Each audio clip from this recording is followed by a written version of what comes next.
के मदद से यहाँ पे आता है। यहाँ तक जब सप्लाई रहता है, यहाँ आता है और इस वायर जो देख रहे हैं रेगुलेटर का वायर, इससे रेगुलेटर के अंदर जाता है और रेगुलेटर से आउट होकर के हमारे फैन के हाफ में चला जाता है। इस तरीके से बाईपास कनेक्शन कहलाता है। तो फिर एक न्यू फ्रेश वीडियो में आपका स्वागत। तो गाइस, आज के इस वीडियो में हम जानेंगे, सीखेंगे कि जो नॉर्मली तौर पे हमारे घरों में स्विच बोर्ड लगता है, जो कि फैन को कंट्रोल करने के लिए एक स्विच के साथ एक रेगुलेटर का उपयोग हम लोग करते हैं।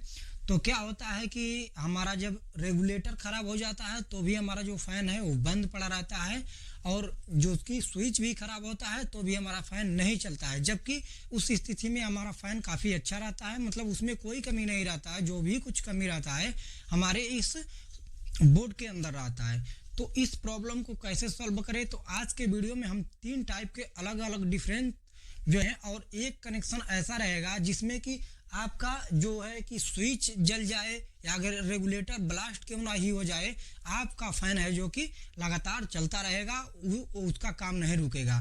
कि फैन खराब हो जाता है तो हमको इलेक्ट्रीशियन का जो है कि ज़रूरत पड़ता है, और उस टाइम हम लोग कहते हैं तो काफ़ी नखरा झेलना पड़ता है। वो लोग बोलते हैं आज नहीं तो कल। हम लोगों को एक दिन के लिए जो है कि बहुत प्रॉब्लम होता है, क्योंकि हवा नहीं मिलता है तो काफ़ी गर्मी होता है तो उसमें परेशान हो जाते हैं। तो आपको इस चीज़ से बचना है तो आप इस कनेक्शन को कर सकते हैं। इस कनेक्शन को करने के बाद जो है कि आपको इस प्रॉब्लम से जो है कि पूरा समाधान मिल जाएगा। ये प्रॉब्लम है जो सॉल्व हो जाएगा। आपका जो स्विच ब्लास्ट हो जाए या जो कि रेगुलेटर है वो अंदर से खराब ही क्यों ना हो जाए, फिर भी जो आपका फैन है वो चलता रहेगा। इस तरीके से हम 3 अलग अलग डिफरेंट जो है कि कनेक्शन बताने वाले हैं इस वीडियो में। तो वीडियो बहुत ही इंफॉर्मेटिव एंड इंटरेस्टिंग होने वाला है, तो वीडियो में लास्ट तक बने रहिए। और आपके पास टाइम नहीं है तो आपसे हाथ जोड़ के विनती है कि आप लोग इस वीडियो को बाद में देखिए, क्योंकि स्किप करके इस वीडियो को देखेंगे तो आपको कुछ भी समझ में नहीं आएगा। तो चलते हैं, कनेक्शन को करके आप लोगों को दिखाते हैं, और कौन सा कनेक्शन है और कहाँ पर यूज किया जाता है, सब कुछ डिटेल में आपको बताएंगे। तो वीडियो में आप लोग बने रहिए। आज का वीडियो जो है कि बहुत ही इंफॉर्मेटिव होने वाला है। तो वीडियो आपको पसंद आए और वीडियो से कुछ भी नया सीखने और जानने को मिले तो वीडियो को लाइक कीजिए और चैनल को सब्सक्राइब कर लीजिएगा, और हो सके तो अपने फैमिली मेम्बर में भी शेयर कीजिएगा। तो चलते हैं टॉपिक। तो गाइस, सबसे पहले हम बात करते हैं कि जो कि बेसिक कनेक्शन, जो कि एक कनेक्शन सभी इलेक्ट्रीशियन करते हैं और सब लोग यही कनेक्शन करते हैं जो कि ज़्यादा प्रचलित है। और इस कनेक्शन में यहाँ पर देख सकते हैं कि जो टेप लगाया गया है, और जो रेगुलेटर है, जो 2 वायर निकल रहा है रेगुलेटर से, तो एक जो है कि यहाँ पर जो स्विच लगा हुआ है, स्विच के जो है कि ऊपर वाले टर्मिनल पे लगा दिया जाता है, और नीचे वाले में जो है कि हमारा फेस वायर आता है यहाँ पर, जो कि डायरेक्ट फेस मिलता है। तो इसको ऑन करते हैं तो यहाँ पर सप्लाई आता है और ये सीधे रेगुलेटर को भेजता है। और रेगुलेटर का जो ये वाला पॉइंट है, कह सकते हैं कि जो रेगुलेटर है, इससे हम फैन को ऑन और ऑफ करते हैं, और उसके स्पीड को कंट्रोल करने के लिए ये लगाया जाता है। तो ये होता है हमारा जो कि बेसिक कनेक्शन, और कह सकते हैं कि एक साधारण कनेक्शन। और दूसरा जो कनेक्शन है उसमें क्या रहेगा कि आप लोगों का सवाल रहता है कि ये जो टेपिंग है ये ऐसा कनेक्शन करें कि जो है कि ये टेपिंग करने का ज़रूरत नहीं पड़े हमको। तो उस कनेक्शन को हम किस तरीके से करेंगे, सबसे पहले यहाँ पे हम जो है कि स्विच को ऑफ कर दे रहे हैं। यहाँ पे देख लीजिए, यहाँ पे पावर जो भी है, यहाँ पर पावर आ रहा है। यहाँ पे हम दिखाना चाहेंगे आपको कि यहाँ पे जो कि पावर यहाँ पर देख सकते हैं जो कि आ रहा है यहाँ पर पावर, तो इसमें पावर है भी। तो इस तरीके से हम स्विच को ऑफ कर देते हैं, और इस कनेक्शन को निकाल के हम जो है कि हमारा दूसरे कनेक्शन के तरफ चलते हैं, जिसको हम बोलेंगे स्मार्ट कनेक्शन। ठीक है, तो सबसे पहले हम टेप को कुछ इस प्रकार से निकाल ले रहे हैं। इस कनेक्शन में आपको जो टेप है वो टेप लगाने का ज़रूरत नहीं पड़ेगा, और इस टेप को आप निकाल दीजिए। यहाँ पर आपको इस कनेक्शन के मदद से आपको टेप लगाने का ज़रूरत नहीं है, विदाउट टेप भी आप इसको कर सकते हैं। इसको करने के लिए बहुत ही सिंपल एवी वायरिंग है। तो सबसे पहले हम ये जो है कि टेप निकाल दिए, और ये जो पॉइंट है इसको, ठीक है, रेगुलेटर का दोनों वायर हम यहाँ से रिमूव कर लेंगे यानी निकाल लेंगे। तो थोड़ा सा स्क्रू अभी टाइट है, तो अच्छे से हम जो है कि वायर्स को यहाँ पर से निकाल लिए। और आपको क्या करना है, ये जो फेस है इसको भी आपको निकाल देना है। इसको भी हम निकाल ले रहे हैं कुछ इस तरीके से। इसको यहाँ से जो फेस है इसको हम रिमूव करेंगे, निकाल देंगे, ठीक है। और इस तरीके से जो है कि हमारा फेस निकल जाता है यहाँ पे। तो कभी भी आप कनेक्शन करवाते समय इलेक्ट्रीशियन से ही करवाइएगा। अच्छा इलेक्ट्रीशियन जो रहेगा उन्हीं को लेके आइएगा, क्योंकि ये बहुत रिस्की होता है और आपको यहाँ पर करंट लग सकता है। तो बहुत ही सावधानी से करना होता है इसको, और घर पे करने का कोशिश आप ना ही करें तो बेहतर है। अगर आपको बिजली के बारे में थोड़ा सा मालूम है तो आप कर सकते हैं। तो यहाँ से हम जो है कि फेस को रिमूव कर दिए। यहाँ पे देख लीजिए जो रेगुलेटर का ये दोनों टर्मिनल है, इसको हम क्या करेंगे, एक को डायरेक्ट फेस दे देंगे, यहाँ पर लगा देंगे जहाँ पर फेस आ रहा है हमारा। तो यहाँ पे आ रहा है तो यहाँ पे हम लगा दे रहे हैं, ठीक है। ये स्मार्ट कनेक्शन है और इस कनेक्शन की मदद से हम अपने टेप को, जो टेप लगाया गया था उसको रिमूव कर सकते हैं यानी निकाल सकते हैं। विदाउट टेप जो है कि हमारा फैन चलेगा। तो ये जो दूसरा है, और इसको हम क्या करेंगे, यहाँ पर नीचे वाले पॉइंट में कुछ इस तरीके से लगा देंगे। दूसरा वायर यहाँ पे हम लगा देंगे अच्छे से, ठीक है। और इसको टाइट कर लेंगे। इस कनेक्शन के मदद से हमको जो है कि टेप लगाने का ज़रूरत नहीं है। विदाउट टेप जो है कि हमारा काम चलता रहेगा। और ये जो फैन का वायर है इसको इधर लगाएंगे, ठीक है, कुछ इस तरीके से ऊपर वाले टर्मिनल में कुछ इस तरीके से लगा देंगे और इसके स्क्रू को टाइट कर लेंगे। अब क्या है कि जो स्मार्ट कनेक्शन है इसमें आपको टेप लगाने का ज़रूरत नहीं। जो भी हमारा टेप लग रहा था वो रिमूव हो गया। इसका कनेक्शन की बात करें तो सीधा एक बार और सिंपल में समझ लेते हैं। रेगुलेटर का जो दो वायर है, एक वायर को डायरेक्ट हम फेस देंगे और दूसरे वायर को जो हमारा स्विच लग रहा है फैन कंट्रोल के लिए उसके नीचे वाले टर्मिनल में लगाएंगे। यहाँ पे देख लीजिए। और जो फैन का कंट्रोल है, कह सकते हैं हाफ है, वो इधर लगाएंगे इसके ऊपर वाले टर्मिनल में। अब क्या होगा, जब हमारा फेस सप्लाई जो है कि डायरेक्ट रेगुलेटर में आएगा, रेगुलेटर से आउट होकर के यहाँ तक जो है कि हमारा फेस आ रहा है, ठीक है। जैसे ही हम ऑन करेंगे स्विच को तो ये यहाँ से निकल के यहाँ पर आएगा सप्लाई और हमारा जो फैन है वो वर्क करने लगेगा। तो ये स्मार्ट कनेक्शन होता है। यहाँ पे हमने ऑन करा, यहाँ पे जैसे ही ऑन करा, यहाँ पे देख सकते हैं कि आप ऑन कर देंगे और जीरो में रहेगा। यहाँ पर देख सकते हैं कि जो जीरो है ये ऑफ है, ठीक है। इसमें भी एक जैसे कह सकते हैं ऑन ऑफ स्विच होता है, उसी तरीके का इसमें भी प्रयोग किया गया है। तो ये अभी ऑफ है तो इसको 1 नंबर पे करेंगे तो 1 नंबर पे रोटेट होगा। तो इसको हम यहाँ पे 5 नंबर पे कर ले रहे हैं तो जो हमारा फैन है वो जो कि घूमना चालू कर देगा। यहाँ पे देख सकते हैं कि जो हमारा फैन है वो ऑन हो गया है, ठीक है। और इस तरीके से इसको हम ऑन और ऑफ कर सकते हैं। जैसे ही ऑफ करेंगे तो हमारा फैन बंद हो जाएगा और इसको यहाँ से भी हम ऑन ऑफ कर सकते हैं। जीरो पे करेंगे तो हमारा फैन बंद हो जाएगा।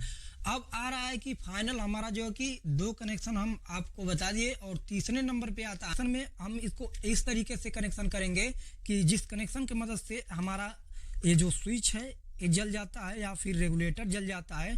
अगर जो है कि स्विच जल गया तो आप रेगुलेटर से मतलब चला सकते हैं, और रेगुलेटर में कुछ खराब हो गया, कुछ ब्लास्ट हो गया, जल गया तो आप स्विच से भी ऑपरेट कर सकते हैं। इस तरीके से कनेक्शन करेंगे तो आपको जो है कि गर्मी के सीजन में जो है इलेक्ट्रीशियन के नखरे उठाने का जरूरत नहीं पड़ेगा। और कह सकते हैं कि आप इस तरीके से कनेक्शन करा लेते हैं तो आपको 10 साल तक जो है कि कोई भी प्रॉब्लम देखने को नहीं मिलेगा। अगर आपको जो है कि ये स्विच खराब हो गया तो इससे ऑपरेट कर पाएंगे, और रेगुलेटर खराब हो गया तो स्विच से ऑपरेट कर पाएंगे।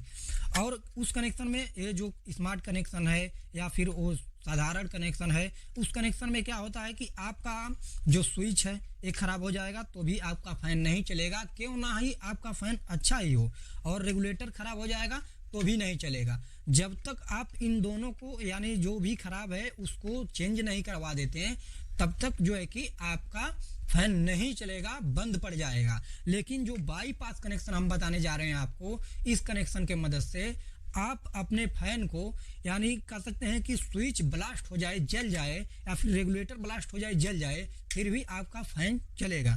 तो इसका कनेक्शन किस तरीके से करेंगे, तो सबसे पहले हम क्या करते हैं, यहाँ से इसको हम रिमूव कर लेते हैं, इनको रिमूव कर लेते हैं। रेगुलेटर का दोनों वायर्स को हम इस तरीके से रिमूव कर लेते हैं, दोनों वायर निकाल दिया, ठीक है। और एक फैन का जो है इसको भी हम इस तरीके से निकाल ले रहे हैं। और ये कनेक्शन कैसे करना है और किस तरीके से काम करेगा सब कुछ आपको डिटेल्स में हम बताएंगे, तो वीडियो में लास्ट तक बने रहिएगा। और आपसे रिक्वेस्ट है कि वीडियो नहीं देखिएगा, यानी स्किप करके नहीं देखिएगा, ठीक है। तो इसको कुछ इस प्रकार से रेगुलेटर का एक वायर और फैन का एक वायर जो है हम ऊपर वाले टर्मिनल में इसको लगा दे रहे हैं, जो कि हमारा बाईपास कनेक्शन कहलाएगा। और इस कनेक्शन के मदद से हम कभी भी यानी कह सकते हैं कि जो हमारा स्विच है, स्विच जल जाए या फिर रेगुलेटर खराब हो जाए तब भी हम इसका उपयोग कर पाएंगे, हमारा फैन जो है वो बंद नहीं होगा, चलता रहेगा। तो हमारा जो पावर है अभी यहाँ पे आ रहा है, तो इसको हम यहाँ से लूप कर दे रहे हैं। अब यहाँ पे देख सकते हैं कि हमने जो है कि लूप कर लिया, और एक रेगुलेटर का वायर जो है और एक रेगुलेटर वायर और एक जो फैन का वायर है जो कंट्रोल के लिए आया है, इन दोनों वायर्स को स्विच के ऊपर वाले में हम लगा दे रहे हैं, कह सकते हैं कि ऊपर टर्मिनल में लगा देते हैं। और जो फैन रेगुलेटर का दूसरा वायर है इसको, और ये जो पावर का है, ठीक है, इसमें पावर है, अभी हम आपको दिखा दे रहे हैं, यहाँ पे देख सकते हैं, यहाँ पे देख लीजिए, ये पावर को हम आपस में कुछ इस तरीके से लगाएंगे और इसको अच्छे से लगा लेंगे। कभी भी आप कनेक्शन करवाते टाइम इलेक्ट्रीशियन से ही करवाइएगा, क्योंकि लाइट का काम बहुत ही खतरनाक और डेंजर होता है। तो आप घर पे करने का प्रयास मत कीजिए, किसी अच्छे इलेक्ट्रीशियन से ही जो कि कनेक्शन करवाइएगा। तो हम लोग इसमें जो है कि स्विच के नीचे वाले टर्मिनल पे पावर और एक फैन रेगुलेटर का वायर्स को कुछ इस तरीके से टाइट कर लेंगे। इस कनेक्शन से ये बाईपास कनेक्शन कहलाता है, और इस कनेक्शन के करने से हमको ये फ़ायदा मिलता है कि कभी भी हमारा जो स्विच है ये ब्लास्ट हो जाए, जल जाए या ख़राब हो जाए, या फिर रेगुलेटर के अंदर कुछ भी फॉल्ट हो या ख़राब हो जाता है, तो भी हमारा जो फैन है वो काम करता रहेगा, चलता रहेगा। ये काम कैसे करता है, यहाँ पे आपको मैं दिखाना चाहूँगा कि ये जो है फेज, यहाँ पे देख सकते हैं कि डायरेक्ट फेज आया हुआ है, और ये हमारा फैन का जो है कि ये फैन का वायर है, जिससे फैन का कंट्रोल करना है, फैन को कंट्रोल करना है, वो वायर है।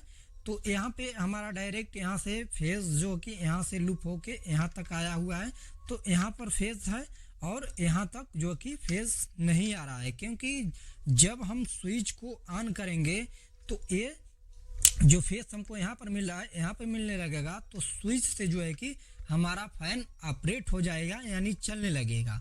और मान लीजिए आपका जो स्विच है एक ख़राब हो जाता है या ब्लास्ट हो जाता है, जल जाता है, तो उस कंडीशन में आपको यहाँ पर जो है कि सप्लाई इसके मदद से, लूप लाइन के मदद से यहाँ पे आता है, यहाँ तक जब सप्लाई रहता है यहाँ आता है, और इस वायर जो देख रहे हैं रेगुलेटर का वायर, इससे रेगुलेटर के अंदर जाता है और रेगुलेटर से आउट होकर के हमारे फैन के हाफ में चला जाता है। इस तरीके से बाईपास कनेक्शन कहलाता है। इस तरीके से हम इससे भी ऑपरेट कर सकते हैं। मान लीजिए हमारा स्विच जल जाता है, तो हमारा स्विच जब जल जाता है तब हम क्या करते हैं, रेगुलेटर से ऑपरेट कर पाते हैं। तो यहाँ पे देख लीजिए, जब हमको रेगुलेटर से ऑपरेट करना होता है तो रेगुलेटर के अंदर भी एक स्विच दिया होता है ऑलरेडी। यहाँ पे देख सकते हैं जब 0 पे रहेगा तो हमारा फैन ऑफ रहेगा, और इसको रोटेट हम करेंगे तो हमारा फैन जो है कि ऑन हो जाएगा। इसका स्पीड हम यहाँ से कम बेसी कर सकते हैं। यहाँ पे आपको मैं दिखाना चाहूँगा कि यहाँ पे देख सकते हैं कि ये जो है कि हमारा फैन चल रहा है यहाँ पर, यानी ऑन हो गया है। तो यहाँ से हम इसको कम या ज़्यादा कर सकते हैं इसके मदद से, और जैसे ही हम 0 पे करेंगे तो हमारा फैन काम करना बंद कर देगा। और इस कनेक्शन के मदद से आप इससे ऑन और ऑफ कर सकते हैं, जबकि आपका जो है कि स्विच जल गया है तब भी। और मान लीजिए आपका रेगुलेटर खराब हो गया तो स्विच से भी आप कर सकते हैं, जैसे कि मैंने पहले ही बताया। यहाँ पर फेज मिल रहा है, यहाँ पर नहीं, तो जैसे ही ऑन करेंगे तो ये फेज उठ के यहाँ पे आएगा, और जो हमारा फैन है मतलब इस टर्मिनल से यहाँ पे आ जाएगा। जैसे ऑन करेंगे स्विच को और हमारा फैन चलने लगेगा। तो इस तरीके से लूप लाइन का कह सकते हैं कि बाईपास कनेक्शन इस तरीके से काम करता है। जबकि हमारा स्विच ब्लास्ट हो जाए या फिर रेगुलेटर ब्लास्ट हो जाए तो भी हमारा फैन बंद कभी नहीं पड़ेगा। मतलब जब तक फैन के अंदर कुछ खराब नहीं हो जाए, फैन जल नहीं जाए, तब तक जो है कि काम करता रहेगा। तो इस तरीके से बाईपास कनेक्शन किया जाता है। मुझे उम्मीद है कि आप लोगों को समझ में आ गया होगा। तो इस तरीके से आप बाईपास कनेक्शन कर सकते हैं, बहुत ही इजी है करना। तो यहाँ पे देख सकते हैं रेगुलेटर का एक वायर नीचे डालेंगे और दूसरा वायर ऊपर डालते समय जो हमारा फैन से आ रहा है हाफ उसको डाल देंगे, और जो नीचे वाला जो वायर डाले हैं वहाँ पे डायरेक्ट फेस दे देना। इस तरीके से बाईपास कनेक्शन हम कर देंगे, और जो है कि रेगुलेटर खराब हो जाएगा तब भी हमारा स्विच सेपरेट होगा, और स्विच जल जाएगा तो इससे ऑपरेट कर सकते हैं रेगुलेटर के थ्रू। तो इसमें क्या है कि आप जैसे ही इसको ऑन करते हैं तो जो हमारा फैन है वो पूरा फुल स्पीड में घूमेगा, इससे कंट्रोल नहीं होगा, तो आपका काम चलता रहेगा। जबकि जो हमारा साधारण और नॉर्मल कनेक्शन था उसमें हम इसको ऑन करते थे, जैसे कि स्विच को जब ऑन करते थे तो जो है कि रेगुलेटर से ऑन ऑफ हो रहा था, मगर इसमें इस कनेक्शन के मदद से जब आप ऑन करोगे तो यहाँ पर जो है कि यहाँ पर कम बेसी नहीं होगा, डायरेक्ट ही चलेगा कि फुल स्पीड में चलेगा। और जब इससे ऑपरेट करेंगे तो यहाँ पे कम बेसी होगा। यही कुछ डिफरेंस पड़ेगा इन दोनों कनेक्शन में। तो आपके हिसाब से जो आपको अच्छा लगे कर सकते हैं। तो हमें उम्मीद है कि वीडियो आपको अच्छा लगा है। तो वीडियो को लाइक कर दीजिए और चैनल को सब्सक्राइब कर दीजिए। फिर मिलते हैं किसी नेक्स्ट वीडियो में नेक्स्ट टॉपिक के साथ। तब तक के लिए धन्यवाद। जय हिंद, जय भारत।